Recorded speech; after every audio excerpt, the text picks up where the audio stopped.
السلام عليكم ورحمة الله وبركاته. نتمنى إن شاء الله تكونوا كامل بخير وتكونوا بصحة وعافية نتوما والأهلكم وأحبابكم إن شاء الله. بزاف الأخوات تسألوا قالوا لي علاش ما درتيناش تخطيط شهر فيفري، مع العلم أنني ما كانت عندي النية أنني نكمل ندير تخطيط كل أشهر السنة، من مبدأ أنه أنا نعطيكم القواعد تاع التخطيط وانتوما اخواتي نحبكم كل وحده تعتمد على نفسها. كما قلت لكم في فيديوهات التخطيط في بدايه سنه، قلت لكم نحاولوا يعني ما نعيشوش خطه الاخرين، كل وحده على بالها روحها وشنو هي اهدافها وكيفاش لازم تخطط لها على حساب ظروف تاع حياتها. لكن في نفس الوقت هذه المره تعمدت ايضا انني ما درتش تخطيط شهر جانفي، لانني اهتميت بتخطيط شهر شعبان. لماذا؟ لأنه شهر عنده فضل كبير، وأيضا لأنه فرصة، لأن إذا استغليناه أحسن استغلال فرصة تساعدنا أننا نستغل شهر رمضان أحسن استغلال إن شاء الله. هاد التخطيط نحاولوا نديروه تحت شعار هذا رمضان لن يسبقني إلى الله أحد، بمعنى أنني راح نجتهد في شهر شعبان باش كي ندخل المنافسه تاع شهر رمضان راني رايح نلحق نفوز فيها ان شاء الله. نفوز فيها لا يهمني انني افوز فيها على الاخرين، باش نفوز فيها لكن يهمني انني نفوز بها على نفسي، على الكسل تاعي، على التسويف وعلى امور سلبيه اخرى. التخطيط تاعنا راح يكون من عده جوانب، بما انه راح يخص المراه فراح نخططوا له من الجانب الديني اللي هو أهم جانب، راح نروحوا للجانب الصحي والجمالي، جانب تنظيف المنزل، تحضيرات رمضان المطبخية، تحضيرات العيد والعناية بالأسرة. أنا في هذا الفيديو راني رايحة نعطيكم الخطوط العريضة اللي لازم نعتمدوها في التخطيط، لكن كل وحده فيكم تروح تاخذ المفكره تاعها، سواء كانت عندك مفكره تحدي ولا مفكره اخرى، ولا ما عندكش مفكره اصلا تخططي في الورق. المهم توزيع هذه الامور راح يكون مهمه تاعك انت ووقتك، انت وصحتك، انت وظروفك. ما نقدرش طبعا نحتم عليكم اي برنامج. بالنسبه للجانب الديني واش نركزوا في هذا الشهر؟ كما قلت لكم كامل واش رانا دايرين لهنا اعمال، حطيها اهداف ليك، اهداف شهر شعبان. شفتوا حنايا مثلا لهنا كل شهر درنا له اهداف. انتيا خدي ورقه كتبي شعبان، اهداف شهر شعبان واش رايح يكون. تستعملي تقدري طبعا تخططي في هذه المفكره، تروحي وين راح يبدا مثلا شهر شعبان، يبدا بعد غد يوم 21 فيفري، تروحي لشهر فيفري وتبداي من 21 تتبع الاهداف. لكن اذا كنت هنايا عمرتيهم ما راكش راح تتمكني من هذا. تقدروا مثلا ديروا لها فوتوكوبي وتعاملوا عليها، تقدروا تخططوا الجدول بيدكم ولا تخططوه بالورد. المهم ما تلقاوش العذر حبيباتي.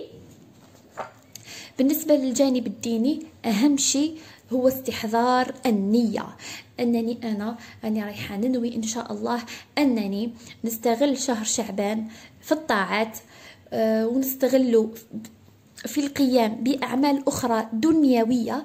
علاش؟ باش تساعدني أنني أحسن عبادة ربي سبحانه في رمضان. يعني شوفوا كامل هاد الجوانب اللي حطيتهم لكم لهنا، تنظيف المنزل، تحضيرات رمضان المطبخية، كامل نديروا فيهم نية أنني راني نقوم بهم باش نقدر يتسنى لي متسع من الوقت في رمضان وصحتي ما يغلبنيش التعب في رمضان، ونقدر نقوم بالواجب الديني تاعي على اكمل وجه. شوفوا استحضار النية اهم شيء في ديننا وفي العبادات تاعنا. لازم دايما نديروا في بالنا اننا نحول العادات الى عبادات، والعكس، ليس العكس، ليس اننا نحول العبادات الى عادات. واش معناتها العبادات الى العباده تاعي توليك شغل عاده. مثلا انا نصوم لخاطرش في المجتمع الجزائري تاعنا نصومو كامل، لا العكس، اي حاجه مولفه نديروها هي عباره عن عاده نحولوها الى عباده. مثلا انت عاده تغسلي المواعن، دائما كي تروحي تغسلي المواعن ديري استحضار النية، قولي راني رايحة نغسل الأواني مثلا باش نربح مثلا الأطفال تاعي يعيشوا في بيئة نظيفة، نربح رضا الله سبحانه وتعالى، لأن الله سبحانه وتعالى يأمر يحب النظافة والى آخره. يعني أي حاجة استحضروا النية فيها باش نربحوا وناخذوا الأجر إن شاء الله. هناك جانب الصدقة، كما على بالكم الصدقة عندها باش ما نطولكمش هذا الفيديو، ماشي كل نقطة نهضر عليها، طبعا ندخلوا في التفاصيل تاعها وفي الأحاديث الواردة وفي الآيات. شوفوا، أدعو الجميع للانضمام لقناتنا، قناة يوميات معلمة جزائرية على التليجرام. بالنسبة للأخوات اللي مازال ما انضمولهاش راني رايحة نخلي لكم الرابط تاعها في اول تعليق مثبت ان شاء الله. هكذا باش كامل هاد الامور اللي هدرت لكم عليهم راكم رايحين تلقاو فضل شهر شعبان، اهم الاعمال الدينيه اللي لازم من المستحب اننا نديروهم. مثلا تكلمت لكم على الصدقات، تلقاوني حطيت لكم امور على الصدقه الى اخره. الصوم ايضا نحاولوا اننا نكثر من الصوم في شهر شعبان. وطبعا اللي مازال ما صامتش دينها تغاول تصوم دينها، ما تخليش حتى ينحق عليها رمضان، لان هذا اثم كبير. احكام الصوم كما قلت لكم راكم راح تلقاوني حطيتهم لكم في قناة التليجرام. لكن احنا نحاولوا نقتديوا بالرسول صلى الله عليه وسلم، لانه كان كثير الصوم في شهر شعبان. فخططي، شوفي الايام اللي تساعدك، الايام مثلا اللي ما كنتيش تصومي كامل تصومي الاثنين والخميس والايام البيض. الا كنتي تصومي الاثنين والخميس والايام البيض، حاولي تصومي مثلا صيام داود يوم بيوم، او تصومي ما بين الاثنين والخميس، انت حره، كل وحده تعرف قدرتها وصحتها الى اخره. نحاولوا مثلا اللي ما يصلي سنن الرواتب تحاول تدخلهم في العبادات تاعها، لان سنن الرواتب مهمه جدا، وما كان حتى واحد فينا ما يحبش يبني له الله سبحانه وتعالى بيت في الجنه. نحاولوا نتعودوا عليهم في شهر شعبان باش كي يدخل شهر رمضان نكونوا مولفين عليهم. يعني تصبروا معايا 30 يوم واننا نقوم حنايا بعباده معينه، هنا في هذه الحاله راح تولي لنا عاده، نولوا نقدروا نلتزم. لانه كثير من الناس يديروا مخطط لشهر رمضان ويديروا اهداف معينه يسطروها لانفسهم انهم رايحين يلتزموا بها، لكن ما يتوفقوش انهم يلتزموا بها. لماذا؟ لانهم قالوا بلي كي يبدا رمضان نبدا نصلي الرواتب، كي يبدا شهر رمضان نبدا نقرا القران، وهذا خاطئ جدا. النفس على ما عودتها او على ما عودتها اختي، إذا عودتيها تقرأ القرآن قبل رمضان راح تجيها سهلة قراءة القرآن في رمضان. إذا عودتيها على صلاة قيام الليل وعلى الرواتب راح تجيها سهلة. إذا عودتي لسانك رطبته بذكر الله سبحانه وتعالى من قبل في شهر شعبان، حنايا نستغلوا شهر شعبان كتدريب النفس لشهر رمضان إن شاء الله. قيام الليل مثلا أننا نصلي بعد صلاة العشاء وقبل صلاة الشفع، نصلوا مثلا الأسبوع الأول من شعبان نعودوا نفسنا نصلوا ركعتان فقط بعد صلاة العشاء، وبعد نصلوا الشفع والوتر. الأسبوع الثاني نصلوا 4 ركعات، يعني خلال كامل 7 أيام الثانية نصلوا 4 ركعات بعد العشاء زائد الشفع والوتر، ونداوموا عليها. نروحوا يدخل الاسبوع الثالث نصلوا 6 ركعات ونصلوا الشفع والوتر، ويلحق الاسبوع الاخير نصلوا 8 ركعات تاعنا والشفع والوتر. هكذا نهار كي يدخل شهر رمضان راح تجينا سهله اصلا اننا نصلوا صلاه التراويح. بالنسبه للاخوات اللي يقدروا يصلوا في المسجد ولا اللي يشوفوا روحتهم ما يقدروش يلتزموا يروحوا المسجد من الافضل. وطبعا هي صلاة المرأة في بيتها خير، لكن اللي تشوف روحها انها كي تقعد في المنزل تتكاسل، بالك تروح دير الشغل وما تصليش، تروح تصلي وتربح يعني الاجر ان شاء الله تاع صلاة الجماعة. ايضا نعود انفسنا ترطيب اللسان بالذكر، الاستغفار، نحمد الله، نكبر، نصلوا على الرسول صلى الله عليه وسلم. يعني الاذكار المعروفه. انت كي تخدمي في الشغل طيبي وتنظفي وتقومي كامل بالاعمال تاعك المنزليه ولسانك يكون يذكر الله سبحانه وتعالى. ايضا تعلموا الدعاء. واش معناتها تعلموا الدعاء؟ صحيح ان الله سبحانه وتعالى، قلت لكم الله سبحانه وتعالى نخاطبوه باللغه اللي نحبوها عنها. يعني الانسان كي يكون يدعي الله سبحانه وتعالى كما يحب. ما الا ما راكيش حافظه الدعاء ادعي عادي، يعني بالدرجه بالكلام اللي تفهميه واللي تقدري تقوليه لله سبحانه وتعالى. ما لازمش نديروا حواجز بيننا وبين الله سبحانه وتعالى. لكن كاين بعض الادعيه مليح نحفظوها، ادعيه وردت انه الرسول صلى الله عليه وسلم كان يدعي بها، السلف الصالح الى اخره. ادعيه ذكرت في القران الكريم دعوا بها الانبياء. حنايا مليح نحفظوهم، راح يساعدنا على الخشوع اكثر وعلى التضرع اكثر لله سبحانه وتعالى في الدعاء تاعنا. حاجه اخرى نعاودوا وحدينا نديروها باش نربحوا الاجر هو الدعوه الى الله سبحانه وتعالى.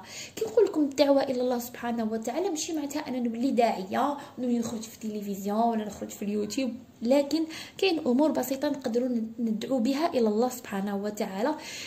مهم جدا لاننا راح ناخذوا الاجر. اي واحد وريتي له حاجه في الدين، كي نقول لك وريتي له حاجه في الدين ماشي لازم تكوني انت مفتيه وعالمه بالدين. مثلا قريتي بحثتي على حاجه عن الاستغفار، بعثتيها لاختك لصديقتك لامك لخوك، هذه هاي تعتبر دعوه الى الله سبحانه وتعالى. في عوض ما نبارطاجيو لبعضنا عبر مواقع التواصل الاجتماعي امور تافهه، وربما هاد الامور راهي رايحه تؤدي بنا الى كسب السيئات. من الافضل نعودوا انفسنا اننا نبارطاجيو فقط الامور اللي نكسبوا بها حسنه. اي حاجه تروحي تبارطاجيها اختي على مواقع التواصل الاجتماعي خمي، اما راني رايحه نكسب بها حسنه او راني رايحه نكسب بها سيئه. نخمم مليح ويعني فمن الافضل انك تخمي دائما، تبحثي وتعودي نفسك انك تتشاركي مع اعز الناس ليك ومع الاصدقاء تاعك امور تدعين بهم الله سبحانه الى الله سبحانه وتعالى. نروحوا للجانب الصحي. الجانب الصحي انصح المراه بصفه عامه والمراه العامله انه ما تخليش الصحه تاعها، اذا راكي تعاني من التعب من الارهاق من القلق من بعض الامراض اللي ما راكيش عارفه المنشأ تاعها والسبب تاعها والمصدر تاعها، روحي الان عند الطبيب. لانه شوفوا شهر رمضان كيجي شهر رمضان مع الصيام، طبعا الصيام هو شاق بالنسبه للانسان، خصوصا اللي ماشي متعود، يعني ماشي معود نفسه هكذا يصوم يوم الخميس ولا يصوم الايام البيض، راح يتعب صحيا، خصوصا في الايام الاولى اللي يكون الجسم راهو يتخلص من السموم، يكون يعني يكون صعب. من الافضل نعطيك نصيحه لاني وليت نعتمدها مؤخرا، تروحي عند الطبيب، تروحي ديري تحاليل طبيه. مثلا عندك ربما عندك مشكل تاع فقر الدم، روحي الان ديري التحاليل وشوفي اذا راهو عندك، خذي العلاج المناسب. نقص الفيتامين د ثاني، ربما مشاكل في الغده الدرقيه، يعني نشوفوا الى عندنا كاش مشاكل صحيه نروحوا نحاولوا. ولا ناخذوا ثاني ايضا نقدروا ناخذوا مكملات غذائيه اذا كنت من النوع اللي يرهقك. انا مثلا ارهق جسديا وانهك جسديا في يعني مع الصيام، لانه هذا الجسم تاعي ضعيف، فكي نصوم يزيد يضعف اكثر، فنحاول ناخذ مكملات. مثلا تاخدي لاجولي رويال، تاخدي لا سبيرولين، تاخدي امور اللي يرفعوا الطاقه تاع الجسم تاعك، تاخديهم من الان باش الجسم تاعك يكون تشبع بهم، ماشي حتى يبدا اول يوم رمضان نبداو نحوسوا عليهم. مثلا عندك مشكل اسنان، عندك كاش ضرسه مسوسه توجع فيك، باش تخلي حتى رمضان يطيح الفاس في الراس، ما تروحي تحوسي على طبيب الاسنان. فمن الان اذا عندك مشاكل روحي عالجيهم. نروحوا للجانب الجمالي. كثيرات منا سواء كانت عامله ولا ماكثه بالبيت تهمل العنايه بنفسها نهائيا في شهر رمضان. وهذا الامر يعني لم يرد انه داروه ولا انه امر محمود ولا لازم نديروه، لا بالعكس، يعني الانسان لازم يحافظ على المظهر تاعو وعلى الجمال تاعو كامل السنه. يعني ما كاش نهار ما كاش يعني هكذا يا رمضان. هي علاش؟ لأنه المرأة تكون مشغولة بأمور أهم، لكن هذا لا يعني أنك مثلا شوفوا وحدة عندها الشيب ما تخليش تصبغ شعرها سواء طبيعيا ولا كيميائيا، ولو أنني لا أحبذ الطريقة الثانية.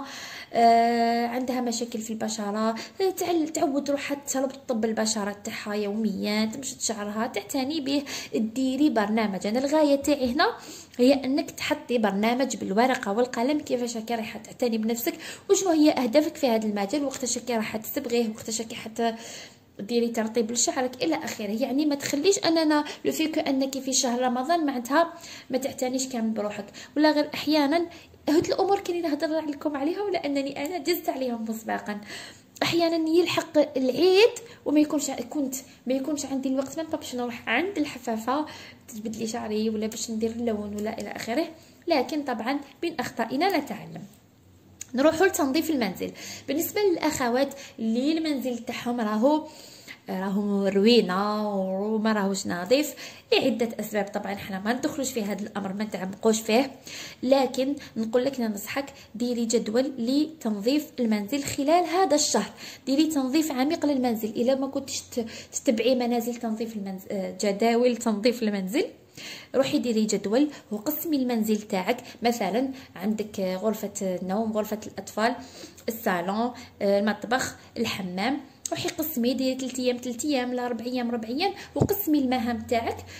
تقدري تعتمدي مثلا على واحد الفيديو حطيته لكم، راح نحطه لكم في صندوق الوصف، هو خطه 30 يوما لانقاذ المنزل. هذاك راح يساعدك، هدرت فيه مفصل على كيفاش ننظموا المنزل خلال 30 يوم.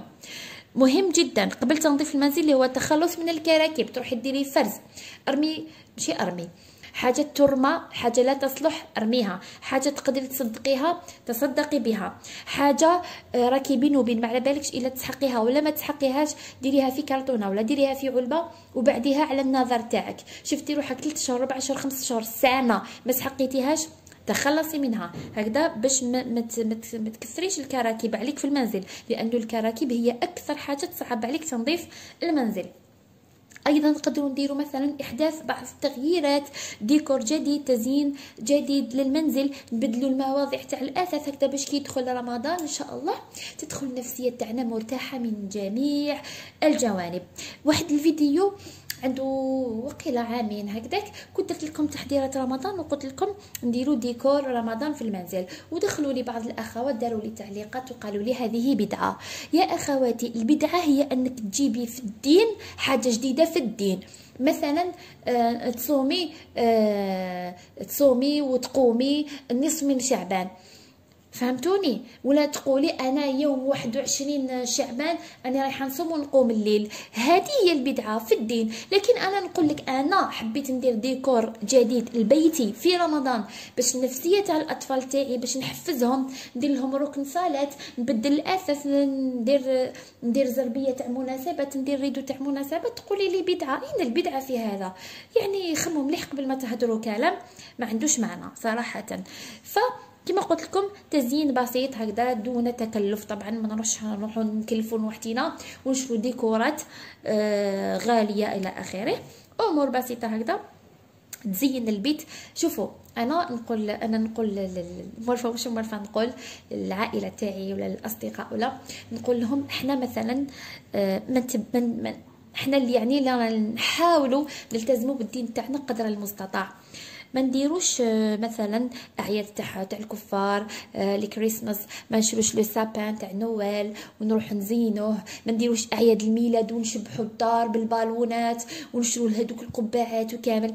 علاش ماشي حنايا في الاعياد تاعنا نزينوا المنازل تاعنا وباش نستقبلوا هذاك الموسم ولا هذاك العيد باحلى حله. علاش مثلا في عيد الفطر ما نروحوش نديروا النبابل والبالونات ولي غيرلاند ونديروا حاجات نزينوا بهم المنزل تاعنا، باش الاطفال تاعنا اصلا نهار كي نقولوا عيد الميلاد ما يجوزش نحتفلوا بعيد الميلاد، وباذن الله عندك في عيد الفطر نشبح لك المنزل وندير لك دي كادو ونغلفهم لك. هكذا الاطفال تاعنا ماهمش راح يحسوا بهذيك انه يغير من طفل اخر لانه هو يحتفل بعيد الميلاد. حنا هاد الامور البسيطه يعني حنايا اللي نقدروا كيفاش نتعاملوا في هذه المواقف باش نحببوا الاطفال تاعنا ونبعدوهم عن كل ما هو حرام وكل ما هو بدعه حقا في الدين. بالنسبه لتحضيرات رمضان المطبخيه مهمه جدا، كاين بزاف اللي يسالوني عليها ويقولوا لي انت واش ديري تحضيرات مسبقه في رمضان بالنسبه للمطبخ. كاين واحد الفيديو نخليه لكم في صندوق الوصف وقلت لكم شنو هما التحضيرات المسبقه، مثلا تحضير صلصه الطماطم، تحضير للبيتزات، تحضير طماطم مسبره، راني مرقده الزيتون، راني في المواسم تاع الخضر صبرتهم، مثلا صبرت لوبيا ماجتو، صبرت الجلبانه، نحضر دبس التمر، يعني بعض الامور هكذا الخفيفه اللي ماشي كيما موالفين نشوفوا يعني تجميد كل شيء يجمدوه. طبعا هذا الصحه ماشي مليح وثاني بزاف يعني شويه، يعني الوسطيه والاعتدال. اصلا انا مانيش من هذاك النوع اللي حط طاوله فيها 6 اطباق 7 حتى 10 اطباق. انا دائما عندي الحساء ولا الشوربه مع الاطفال تاعي ولا في العائله يحبوا معجنات هكذا حاجه خفيفه، نقدر ندير لهم كسره محشيه، نقدر ندير بوراك، نقدر حاجه خفيفه يعني، وندير طابق وندير طبق رئيسي. الا درت سلطه فاغيي نحط معها حاجه تاع بروتين، مثلا دجاج ولا لحم ولا بيض ولا هكذا باش تكون يعني خضر مع بروتين. ولا درت الطبق الرئيسي كان فيه بروتين مع خضر، لنفرض انني درت متوم ولا درت طاجين زيتون، راح ندير سلطه تكون نحاول نوازن واحده فيهم اللي تدي لي الوقت. هذا ما كان، فنحاولوا نديروا تحضيرات مسبقه لكن في حدود المعقول. حاجه مليحه تاني تقدري توجديها هي جدول الوجبات، على الاقل 10 ايام يكون متكامل من المعجنات، من الخبز تاعك، من الحساء ولا الشوربه، من الطبق الرئيسي، من التحليه، كل شيء. ومشتريات رمضان يا اخوات هذوك الايامات الاخيره، يومين 3 ايام قبل رمضان يكون اكتظاظ كبير في الاسواق، فمن الافضل اننا نخططوا ونشروا مشتريات رمضان الان خلال شهر شعبان. لو كان كل اسبوع تروحي تنقصي على روحك شويه. بالنسبه لتحضيرات العيد ايضا هذا هو الشهر بالنسبه لي مازال ما شراوش ملابس العيد، ننصحهم الان في شهر شعبان يروحوا ما يخلوش حتى يلحق شهر رمضان باش يشروا ملابس العيد، لانه رمضان تكتظ المحلات والانسان يا ربي عنده الوقت باش يطبخ وباش يحضر، يعني باش يحضر مائده هكذا للعائله تاعو، خصوصا اذا كنت مرأة عامله مستحيل يكفيك الوقت. فمن الافضل حاولوا قدر المستطاع انكم تشروا ملابس العيد الان. حلويات العيد ومستلزماتها، يعني مش حنقول لك حضري حلويات العيد، لكن على الاقل اشري المكونات تاعها، خبيهم. مثلا ديري قائمه واش رايحه ديري وشنو هما حلويات العيد. وننصحك نصيحه يا اختي، ماشي كي يلحقوا العشر الاواخر تاع رمضان، الايام المباركه. طبعا هاد الامور بين قوسين راح نهضروا عليهم ان شاء الله نهار كي نديروا تخطيط شهر رمضان. ماشي في هذوك الايام المباركه تروحي تجوزي وقتك كامل واحد 3 سبايع 4 سبايع وانت شايده التليفون وتشوفي فلانه وعلانه اليوتيوبرز الفلانيه وهذه والشيف الفلاني واش داروا الحلويات، باش من بعد تخيري 2 ولا 3 ساعات كل يوم باش تخيري 2 ولا 3. حاولي يعني تخيري امور اللي تعرفيها مسبقا. لا علينا على بالي كامل نحبوا التجديد ونحبوا الحاجه جديده، ندخل يا سيدي نشوف ربع ساعه نصف ساعه على اكثر حد، ماشي نقعدوا يعني جايبينها نهار كامل وحنا شايدين الهاتف هذاك، والاجر تاع العشر الاواخر راهو يروح. الحفاظ على نظافه المنزل، طبعا نهار كي تكوني في رمضان وتكوني درتي التحضيرات في شهر شعبان، حافظي على نظافه المنزل تاعك. علاش؟ باش في العشر الاواخر ماشي نجوزوهم كما قلت لكم مع حلويات العيد ومع تنظيف للعيد. بالنسبه للعنايه بالاسره، حاولي ديري مخطط خلال شهر شعبان ان شاء الله، وامشي عليه من الان. مثلا تحضري الاطفال تاعك لرمضان، تهضري لهم على الفضل تاعو، واش لازم نديرو فيه، شنو هي اهم الاعمال، احب الاعمال الى الله سبحانه وتعالى. تقعدوا مع بعض تسطروا برنامج رمضاني. مثلا الاطفال تاعك اللي راهم رايحين يلحقوا 7 سنوات، شري لهم اسدال تاع الصلاه، الوالد شري له قميص، سواك، شري لهم مصاحف باش يقراوا القران، ديجا يتحفزوا على قراءه القران. هذه هي يعني نحاولوا نخططوا لشهر شعبان باش يكون هو عبارة عن فرصة لنا أننا نغيروا من أنفسنا باش نوجدوا لوحدنا لرمضان، باش نستغلوا رمضان. ما تنسوش السلف الصالح تاعنا كانوا يحضروا لرمضان 6 أشهر من قبل، احنا الشهر واحد. شوفوا مدى نجحنا في تخطيط لشهر شعبان، ومدى نجحنا للالتزام بهذه الامور اللي درناهم خلال شهر شعبان، هو اللي راح بعد باذن الله سبحانه وتعالى يضمن لنا النجاح تاعنا في شهر رمضان. طبعا سنلتقي ان شاء الله اذا كان في العمر بقيه ونخططوا لشهر رمضان مع بعض. حبيت نقول لكم كاينه حاجه اخرى ايضا، راني دايره ان شاء الله، راح نبداو ان شاء الله دورة للمرأة العاملة خلال هذا الشهر، خلال شهر شعبان، يعني دورة للتحضير لشهر رمضان المبارك على تيليجرام. بالنسبة للدورة راح تكون مدفوعة، لكن المبلغ رمزي كما تعودتوا على الدورات تاعي، المبلغ رمزي. علاش المبلغ الرمزي؟ الاخوات كاين اللي يقولوا لي علاش ما ديريش دورة مجانية؟ يا أختي أنا عطيت لك التخطيط تاع شهر رمضان هو تخطيط مجاني، وأي استفسار عندك حطيه لي وراني رايحة نجاوبك عليه. لكن بالنسبة للدورات راني رايحة ندير متابعة شخصية، معناتها راني رايحة اقتطع من الوقت، انا من وقت راحتي، من وقت الاسره تاعي باش نتابعك شخصيا. معناتها اي استفسار في اي وقت واش حبيتي انا رايحه نتابعك، رايحه نحط لك تطبيق واجبات عمليه وانت ديريهم وانا نتابعك، درتيهم ما درتيهمش نعطيك نصائح، تتواصلي معايا على الخاص، تحكي لي مشاكلك وانا رايح نساعدك. فهذه تتطلب جهد كبير ووقت كبير، من يعني انا اخذ عليه مبلغ رمزي كما تعودتوا على الدورات تاعي. دورات يا اخوات راهم يديروهم بالمليون وبالدولار الى اخره، وكاين اللي تروحوا تتعلموا عليهم، تتعلموا بعض الامور في الطاقه وفي يعني امور يقدروا يخرجوكم حتى من المله. فنتمنى ان شاء الله تكونوا متفاهمين في هذا الامر. بالنسبه للمهتمه بالدوره تدخل في رابط التليجرام لاني حنحطه لكم لتحت، تستفسر وتطلب المشاركه في الدوره، ولا على رابط الانستغرام نحطه لكم لهنا ان شاء الله. ان شاء الله نكون فدتكم في هذا الفيديو. دمتم في رعايه الله وحفظه. السلام عليكم والسلام عليكم.